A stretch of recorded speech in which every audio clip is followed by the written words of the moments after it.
Lastly, Ukraine. We have a really bad situation going on, as you know. This is a sanctuary zone that the Russians have created. And what they're doing is they're lining up all their artillery and rockets and missiles just across the Ukraine border that they then use to attack the Ukrainians. However, your administration and Jake Sullivan have restricted the arms use so that Ukraine cannot defend itself and fire back at Russia.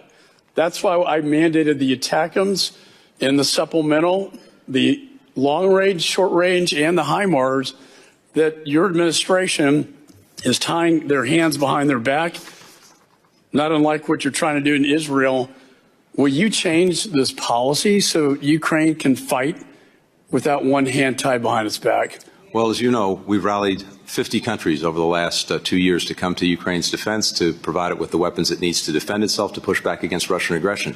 When it comes to enabling, endorsing attacks outside of Ukraine, that's not something we've done, but Ukraine will have to make and will make its own decisions, and I want to make sure it gets the equipment that it needs to effectively Congress defend itself. got them the equipment, and thank you for implementing that, but Congress did not put restrictions on the use of these weapons. It's Jake Sullivan and your administration that has put the restrictions on these weapons, and I talked to them, and this is not, they cannot achieve victory with these restrictions that you, not the Congress, have placed on them. And I hope you'll take that back to the National Security Advisor and the National Security Council and change this policy decision that is very dangerous and damaging to the Ukrainian people.